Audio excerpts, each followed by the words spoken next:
Introduction. Stephen is not average by any means and is exceedingly passionate about all aspects of life. At a young age, he grabbed a handful of e-tickets, jumped in the front seat, and sped forward as his life became a thrilling roller coaster ride that never stops. He has seen the world through many eyes.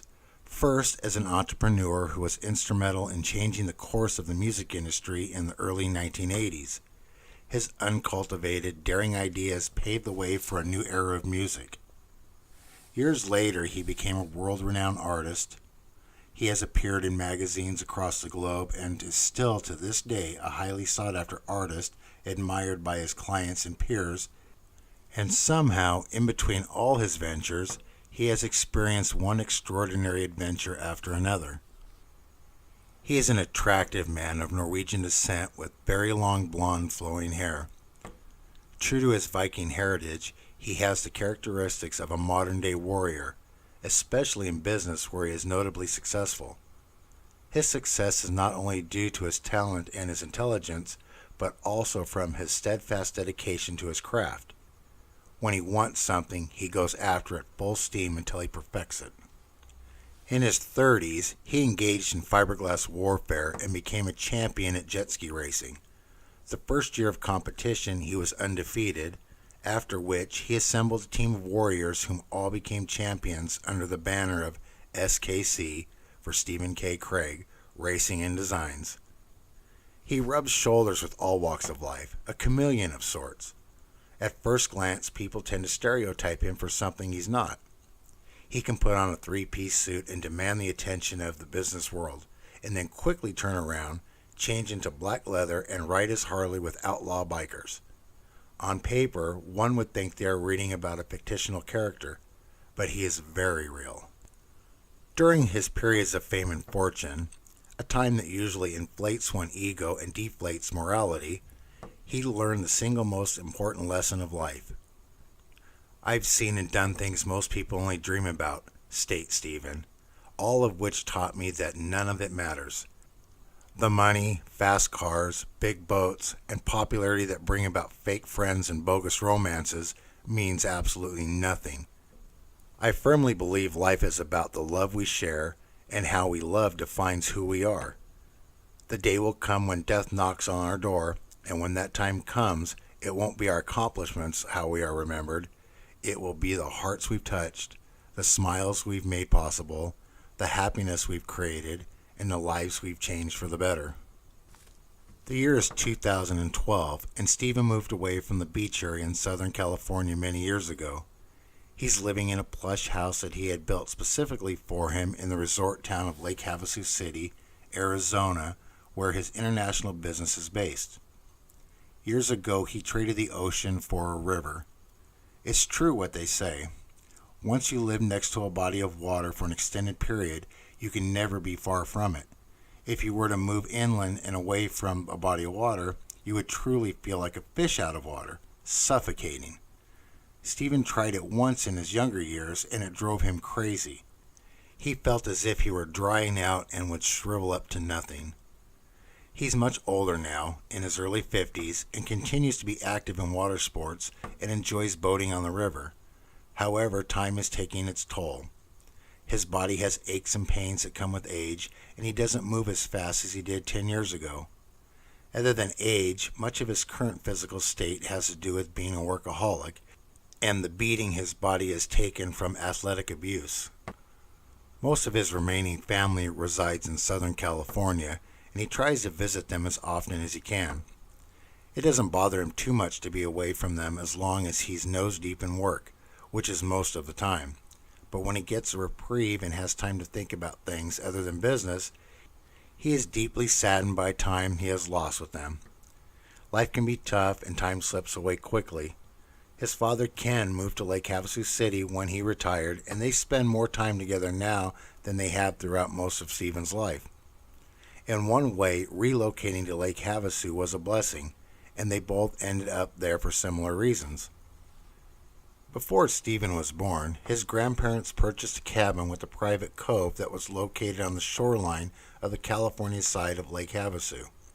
This was years before the founder of Lake Havasu City, Robert P. McCullough, moved his chainsaw company, and purchased the London Bridge to have it disassembled and relocated brick by brick to the barren, scorching hot desert surrounding a large body of water that would become a thriving resort town. Stephen's father, Ken, spent his late teenage years water skiing and tearing up the lake in flat-bottom boats. When Stephen was born, they took him there on the weekends during the summer. His grandparents, Les and Babe, continued to take Stephen to the waterfront cabin every summer until his early teens. It was there that he learned to fish with his grandfather, and his grandmother taught him to swim in the warm water mere feet from the front of the cabin. A few of his dramatic childhood memories at the lake are with his grandfather. Stephen would go fishing with Les in his small aluminum boat, and they would cast their lines close to the shoreline where fish hide under bushes to stay cool. When they were at home in California, his grandfather would have him practice casting his line at a trash can lying on its side and told him to put the lure as close to the rim as he could. His grandfather spent a substantial amount of money on custom lures and didn't want to have to keep chasing them down to retrieve them if they got caught in the reeds. One of his rules when fishing was if the lure got snagged in a bush that he was never to snap the pole back and forth in an attempt to free it.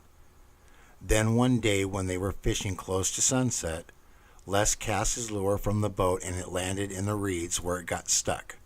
He yanked his pole back and forth, grumbling, "Dang it, let loose, you bugger," trying to free the lure, breaking his own rule. The lure unhooked from the reeds and flew back toward them in the air. Stephen ducked to avoid getting hit by it, but it went directly toward Les, and the three-pronged hook pierced the side of his face. They were too far from the cabin, and to his horror, Stephen, only 7 years old, had to remove the hook from his grandfather's face. His grandfather soon returned the favor. Les liked to fish at night and set poles up for the giant catfish that sought food during the cool hours under moonlight so bright that it cast a shadow on anything in its path. Les was getting the gear together to set up the fishing poles on the shoreline with bells attached so he could hear when the bait is taken. Stephen came running out of the cabin to help him, and getting no further than 2 steps out the screen door, his grandfather grabbed him by the back of the neck and lifted him off the ground. The abrupt action scared Stephen. Luckily for him, his grandfather stopped him just in time because he almost ran directly into more than a dozen scorpions crawling in his path. Stephen remembers waking up to the sound of blown flat-bottom boats making high-speed runs on the lake in the morning, and after a long day in and on the water, they would relax in the enclosed patio at night and watch the lightning show when midsummer monsoons rolled over the lake. Sounds such as water rippling on the shoreline, large raindrops banging on the metal roof of the patio, and lightning crackling in the night sky has remained with him and provides a feeling of tranquility when reflected upon, and was part of what drew him back to Lake Havasu. It was his grandfather's dream to retire there and spend his remaining years doing what he loved most, fishing, but he passed away due to cancer before that dream came to fruition. Due to their love for Havasu, and in honor of their beloved Craig Sr., Stephen moved there after the city had grown and his father Ken followed shortly after. Stephen, firstborn of 5 grandchildren, had a unique bond with his grandmother. They were very close and had kindred spirits. Just when things got to the worst in his business or life, his grandmother would intuitively call him, and after they had talked for a while, he would be clear-headed and able to tackle whatever it was that was causing stress in his life. All the way up to the day that his grandmother passed away, Stephen talked to her on the phone once a month, and they would reminisce about the wonderful times they had together at the cabin when he was growing up. When she passed away, it left a hole in his heart, but she was one of the kindest, God-loving women one could ever meet, and he believes she is up in heaven watching over him. And when he misses or needs her to calm him, he looks up into the sky and talks to her from time to time. Of course, she doesn't talk back, but he hopes that she hears him. Whenever he gets a break, he drives out to California to see his mother. He loves hanging out with her and talking because she is a fun and intelligent woman. Stephen and his mother have a tight bond with each other. They have developed a routine when he drives the 300-mile trip to visit. He takes her out to dinner, mostly to Red Lobster for a pound and a half of Alaskan king crab, which is a special dish for them because of his mother, Gail, introducing him to crab at a very young age when she brought fresh crab home from Pierpoint Landing, located in Long Beach. She used to take him and his younger brother there for a day outing when they were children. Pierpoint Landing was a sports fishing, eating, and entertainment complex located at the end of Pier A. It's no longer there, but back in the early 1970s, the facility was comprised of several kiddie rides, a seal tank, and souvenir shops. It housed restaurants and bars, as well as picnic tables where customers could consume fresh food from an on-site seafood vendors, such as the Fish and Shrimp Shanty. After an excellent dinner at Red Lobster or other fine eateries such as Wood Ranch, they would browse Borders bookstore for hours looking for a few gems to read, and get a cup of coffee from Grace's Gourmet Coffee House in the mall next to Borders. Gail likes hot coffee and Stephen prefers iced coffee. They ordered their drinks. Her feet were hurting and she sat at a table outside the coffee house to rest while she enjoyed a delicious cup of gourmet coffee. Across from them in the mall, there was a Disney store, and Stephen wanted to find his young daughter a special gift to bring back with him. Gail, with a painful look in her eyes, said, "You go on ahead. I'll wait here and relax." He replied, "Okay, Mom, I'll be right back." Stephen quickly looked around the store and found a large stuffed Nemo. His daughter, Kristen, loves stuffed animals, and especially Nemo. She is obsessed with the polyester-filled creatures. She sees them as abandoned, lonely animals that need rescuing, and every time they go to a store, she must save one. Her bedroom has hundreds of stuffed animals, and each one has a name given to it by her that she can recite one by one. As Stephen walked out of the Disney store with an oversized Nemo under his right arm, he guzzled a large amount of iced coffee through a straw. He was working his way through a steady stream of shoppers walking the corridor and came to an abrupt stop in the center. His mother saw him approaching, and when she caught a glimpse of the look on his face, she couldn't refrain from laughing. His face scrunched up, and it looked as if his right eye was going to pop out of its socket. He bent over and pressed his right palm to his forehead with the Nemo stuffed animal held tight to his side. By the look on his face, it was clear that he was in excruciating pain. He stood still for a few minutes with his hand over his eye. A sharp pain started in the inner center of his head and branched out like lightning bolts, shooting agonizing discomfort to his eyes and the top of his cranium.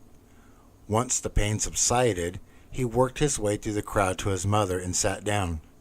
She giggled and asked, "Are you okay?" He nodded and said, "I'm okay now." She laughed. "I knew exactly what was going on by that horrible look on your face. That was one hell of a brain freeze, wasn't it?" Stephen laughed. "You could tell all the way over here?"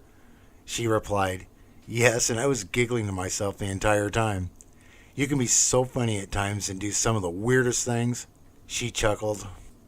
Afterward, as part of their routine for a mother and son afternoon and evening out, they would go to see a movie, and once they returned home, they would stay up most of the night talking and catching up on the things that have taken place since their last visit. 6 months has passed since the previous visit with his mother, and he decides to take Friday off work and drive to California early in the morning. His mother's at work, and he decides to go to the beach for a while to relax and clear his head. He forgot how much he missed the ocean until he arrives. He went to the spot where he was once considered a local during his teenage years and where he spent most of his summers and winters surfing. As he drives down Main Street in Seal Beach, his mind floods with memories of his youth. He smiles and thinks, "If I'm going to reminisce, I might as well do it right by setting mood music." He pulls over to the side of the road and opens up the trunk to retrieve a disc out of his CD case. Just by chance, he has an old Cheap Trick CD and loads it into the car's CD changer. Stephen pushes the advance button and stops at "California Man." The song brings a bright smile to his face. Not much has changed on Main Street throughout the past 30 years.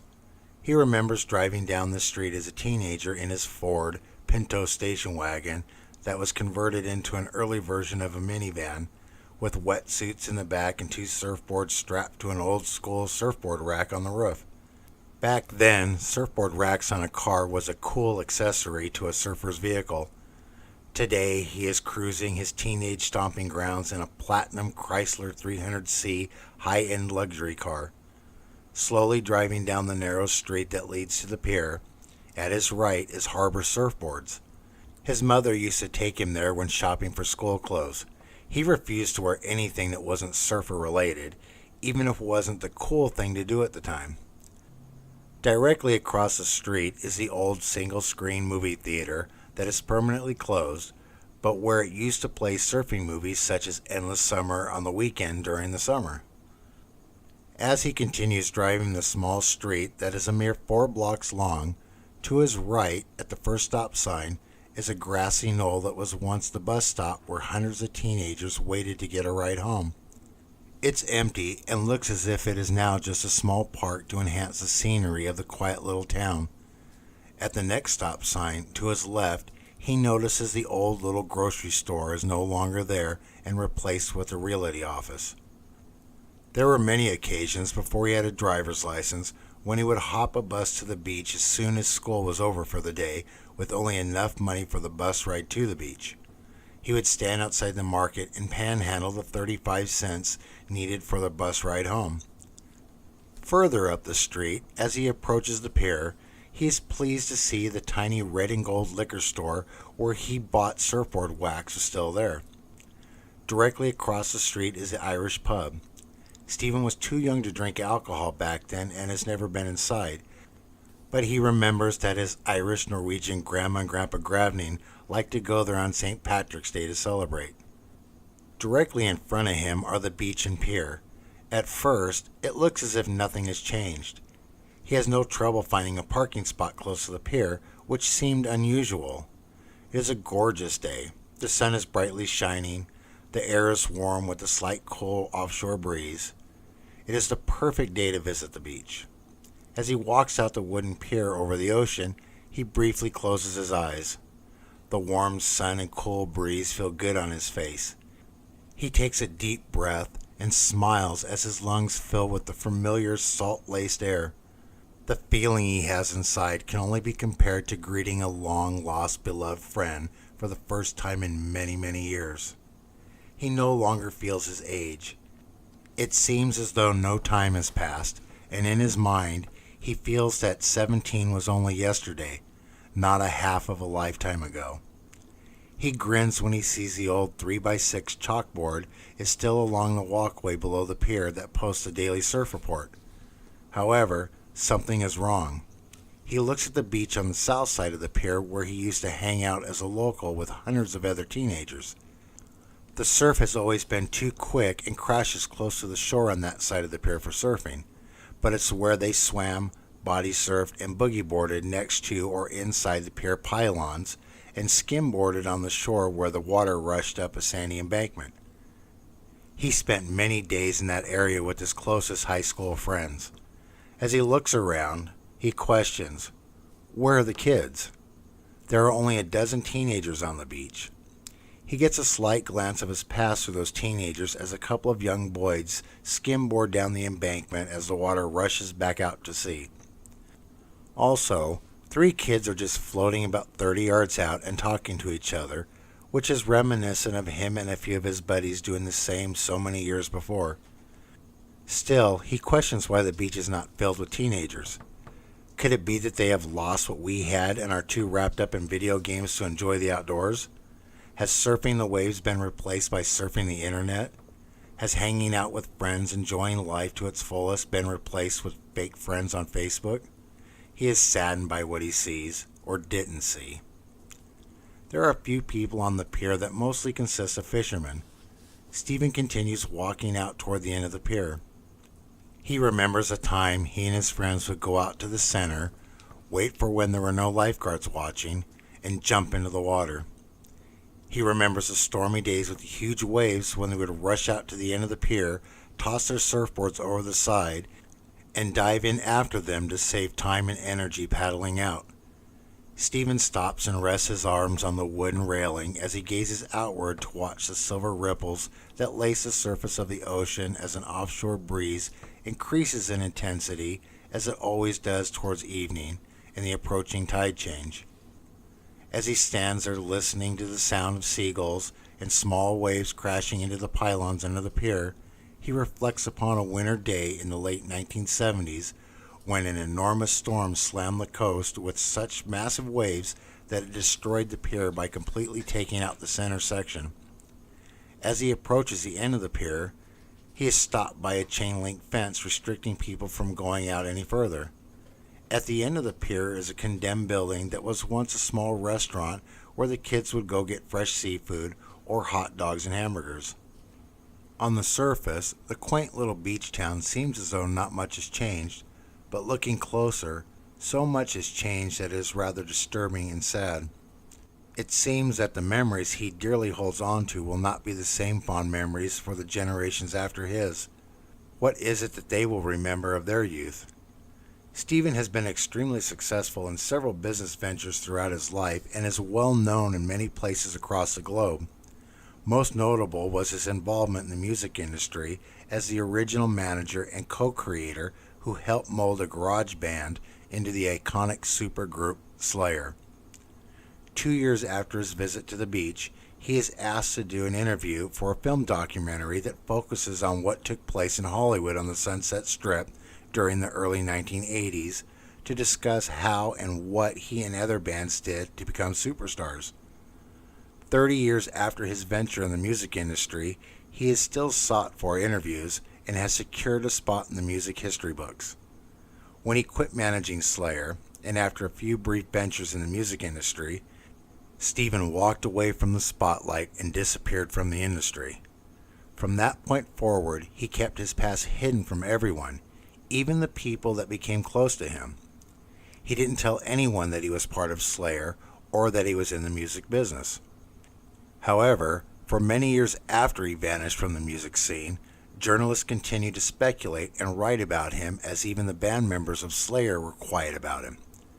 One book about the greatest band logos ever designed wrote, "Designed by Stephen Craig in 1983, Slayer's pentagram and lettering is a rare case of aspects of a logo being at once so intertwined and interdependent on one another that seen either without the other becomes a rather incomplete proposition. The swords of the pentagram depend on the lettering to complete the horizontal axis. If you took the lettering out of the circle and replaced it with another sword, something would feel lacking from the entire presentation. Conversely, if you look at the lettering of Slayer by itself, it comes off as though scrawled by a murder victim in his final throes, scratched painfully in the dirt as a clue to whoever comes along later."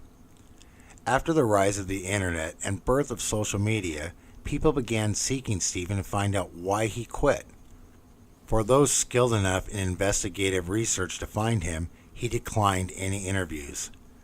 Stephen has been in the spotlight several times in his life in different areas. Oddly, he does not care for the attention he receives on the career paths he has chosen. He's naturally quiet and prefers to keep to himself by staying hidden in the background. When he began a career as an artist, he enjoyed being able to lock himself in his shop and be left alone to allow his creative juices to flow. It wasn't until the death of Slayer guitarist Jeff Hanneman that he decided to come forward. He arrives in North Hollywood at his studio around 8 p.m., where the interviewer and a camera crew are waiting. The film crew and interviewer are all dressed in jeans and shirts bearing the logos of heavy metal bands. Nicely dressed in all black with long black top coat, Stephen would look as if he were out of his element if it were not for his long blonde hair that extends to the middle of his back. They are excited about this interview since they are the first to get Stephen to agree to one in 30 years. He is greeted with smiling faces, and after the introductions, he is asked to sit in a seat facing the camera, and a technician attaches a microphone to Stephen's shirt collar. Before the camera begins filming, the interviewer says, I can't believe you still look the same. You still have long hair. I lost mine about 10 years ago. They both laughed. The cameraman says, "Okay, we're ready to roll." He holds up his finger and starts to count down. 5, 4, 3. The interviewer, Carl, says, "We are pleased to be here with Stephen Craig, the original manager and co-creator of Slayer." "Hello, Stephen. It's really good to see you again." Stephen smiles. "It's good to see you again, Carl. We were what, 21 years old the last time we saw each other?" Carl nods his head in agreement. "Yes, the last time I saw you is when Slayer opened for Venom at the Palladium in Hollywood." Stephen giggles as the memories of that show surface in his mind. "That was a strange show. It was at the time when mosh pits first started, and it was the first one I saw in person. It was rather frightening to watch dozens of guys overloaded on testosterone running in a circle and beating the crap out of each other. And this is what they found to be fun? I used to like to go into the crowd after Slayer performed to get feedback on the show. This show would be the last time I went into the crowd. I passed a group of guys standing outside the men's restroom. One of them had his shirt torn to shreds and his face was bloody from getting punched inside the mosh pit. Back then, many fans knew who I was and what I looked like. The guy with the bloody face recognized me and rushed to me. He shouted, "You guys kick ass." That was the best show ever. I looked him over and said, "Dude, you need to go to a hospital. Your face is a mess." Carl sits upright at attention in his seat. I love hearing these types of stories from back then. Let's go back to the beginning. How did you end up working with Slayer? Stephen leans back in the chair. "Well, I started a production company when I was 19 years old. I hooked up with a few nightclubs, aka concert halls, and made an agreement with them to allow me to host shows under my company name, SC Productions. I had 4 bands that I worked with consistently and hired other bands to fill slots for certain shows. I was also managing 2 bands at the time. One was a progressive rock band and the other was a hard rock band. I had a show scheduled for the 4th of July. Carl asks, "What year was that?" Stephen replies, 1982. He continues, "Only 3 of the bands I worked with were available to perform, and I needed to fill the 4th slot. The girlfriend of the bass player in one of the bands told me about a band located in Southgate.